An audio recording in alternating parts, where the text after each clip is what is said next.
بسم اللہ الرحمن الرحیم۔ السلام علیکم۔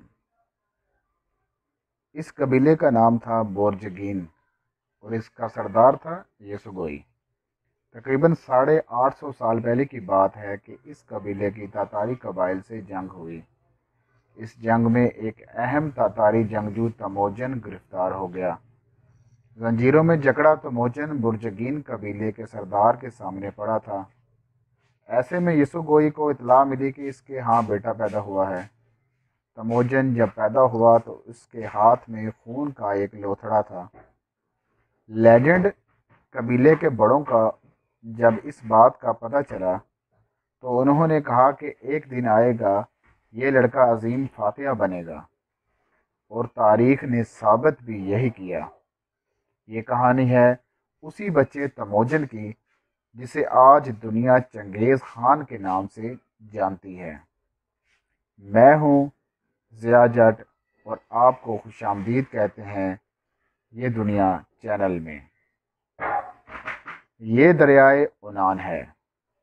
یہ منگولیا سے بہتا ہوا روس میں داخل ہو جاتا ہے۔ 818 کلومیٹر طویل اس دریا کے دونوں طرف گھاس کے وسیع و عریض میدان اور سرسبز پہاڑیاں ہیں۔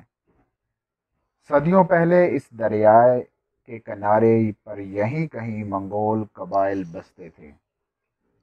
قدیم منگول کا خیال تھا کہ سب منگول اسی دریا کے کنارے رہنے والے ایک بھیڑیے کی اولادیں ہیں۔ 850 برس پہلے کی بات ہے۔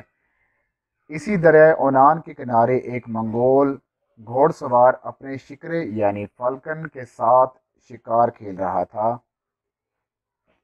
یہ بورجگین قبیلے کا سردار یسوگوئی تھا۔ اسی دریا عمان کے کنارے ایک منگول گھوڑ سوار اپنے شکرے یعنی فالکن کے ساتھ شکار کھیل رہا تھا۔ یہ بورجگین قبیلے کا سردار یسوگوئی تھا۔ شکار کے دوران اچانک اس کی نظر ایک چھکڑے پر پڑی۔ چھکڑے کو ایک اور منگول قبیلے مرکز کا ایک شخص لیے جا رہا تھا۔ یسوگوئی چھکڑے کے قریب ہوا تو اس نے دیکھا کہ چھکڑے میں ایک 16 سالہ لڑکی بیٹھی ہے۔ اس کے دل کو یہ لڑکی ایسی بھائی کہ وہ اس سے شادی کرنے کے لیے بے قرار ہو گیا۔ یسوگوئی نے اپنے دونوں بھائیوں کے ساتھ اس شخص پر دھاوا بول دیا۔ مرکز قبیلے کا شخص مقابلے کی سخت نہیں رکھتا تھا، سو اس لڑکی کو جو کہ اس کی بیوی تھی وہیں چھوڑا اور بھاگ نکلا۔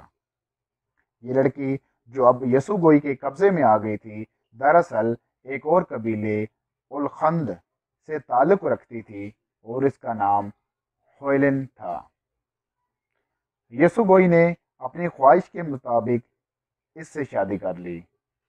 1162 کی بات ہے کہ اس یسوگوئی اور ہوئلن کے بطن سے ایک بچے نے جنم لیا جس کا نام تموجن رکھا گیا۔